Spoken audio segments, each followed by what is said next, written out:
అందరికీ నమస్కారం. Welcome to Sreeraj food. నేను మీ సిరి. ఈరోజు మనం చాలా టేస్టీగా, ఈజీగా, తక్కువ టైంలో అయ్యేలా స్నాక్ రెసిపీనైతే సరికొత్తగా తయారు చేద్దాం.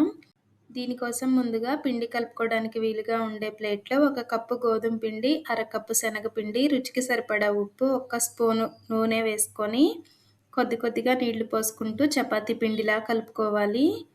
కలిపిన పిండినైతే పక్కన పెట్టేసి గ్యాస్ మీద కళాయి పెట్టుకొని 2 స్పూన్ల నూనె వేసుకొని 1 స్పూన్ ఆవాలు వేసి ఆవాలు చిటపటలాడిన తర్వాత సన్నగా కట్ చేసుకున్న 1 ఉల్లిగడ్డ ముక్కలు వేసి లైట్గా ఫ్రై చేసుకోవాలి. ఇప్పుడు ఇందులోకి సన్నగా కట్ చేసుకున్న 2 పచ్చిమిర్చిని వేసి పచ్చిమిర్చి కూడా లైట్గా వేగిన తర్వాత ముందే తురిమి పెట్టుకున్న క్యారెట్ని వేసి మంచిగా కలుపుకోవాలి. క్యారెట్ వేగడానికి ఎక్కువ టైం ఏమీ పట్టదు. గ్యాస్ సిమ్లో పెట్టి మూత పెట్టామంటే ఆవిరికి 2-3 నిమిషాల్లోనే ఉడికిపోతుంది. ఇప్పుడు మూత తీసి చూసామంటే క్యారెట్ అనేది మెత్తపడింది కదా. ఇలా మెత్తబడిన తర్వాత ముందు తురిమి పెట్టుకున్న ఆలుగడ్డ తురుమును వేసి ఒక్కసారి మంచిగా కలిపేసుకొని రుచికి సరిపడా ఉప్పు వేసి ఒక్కసారి మంచిగా కలిపేసి మూత పెట్టేద్దాం. మన ఛానల్లో ఇంకా మంచి మంచి వీడియోస్ ఉన్నాయి. ఈజీగా చేసే స్నాక్స్, స్వీట్స్ ఉన్నాయి. కుదిరితే ఒక్కసారి చూడండి. వీడియోస్ మీకు నచ్చితే తప్పకుండా సబ్స్క్రైబ్ చేయండి. ఈ కూరని చేయడానికి ఎక్కువ టైం ఏమీ పట్టదు. మనం అన్నీ తురిమి వేసాం కాబట్టి వెంటనే మెత్తబడి ఉడికిపోతాయి అన్నమాట.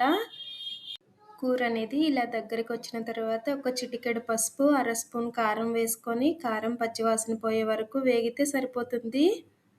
ఈ కూరని రైస్తో తిన్నా, చపాతీతో తిన్నా కానీ టేస్ట్ అయితే చాలా బాగుంటుంది. ఇప్పుడు మనం అయితే మంచి స్నాక్ తయారు చేద్దాం ఈ కూరతో. కూర అయితే రెడీ. దించి పక్కన పెట్టేసి మనం ముందు కలిపి పెట్టుకున్న పిండిని చిన్న చిన్న ఉండలుగా తయారు చేసుకొని ఒక్కొక్క ఉండని పొడిపిండి వేస్తూ మన వీడియోలో చూపించిన విధంగా తయారు చేసుకోవాలి. ఇలా చిన్న చపాతీలా చేసిన తర్వాత మనం తయారు చేసుకున్న కూరని 1 స్పూన్ పెట్టి 4 భాగాలని ఇలా క్లోజ్ చేసుకొని పైన ఎక్స్ట్రాగా వచ్చిన పిండిని తీసేసి చేత్తోనే చిన్న చపాతీలా ఒత్తుకోవాలి.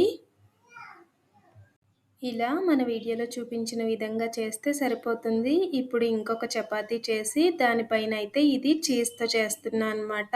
చీజ్ పెట్టేసి పైన ముందు తయారు చేసిన కూరని 1 స్పూన్ పెట్టుకొని 4 భాగాలు క్లోజ్ చేసుకొని పైన ఎక్స్ట్రాగా వచ్చిన పిండిని తీసేసి చక్కగా చేత్తో చిన్న చపాతీలా ఒత్తుకోవడమే.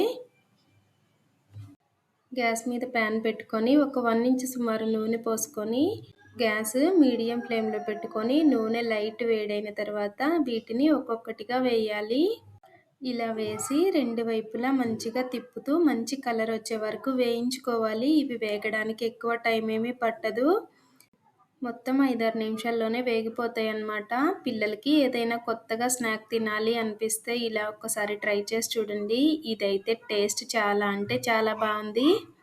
ఇప్పుడు ఇవైతే వేగిపోయినాయి కదా, ఒక్కొక్కటిగా బయటికి తీసేద్దాం.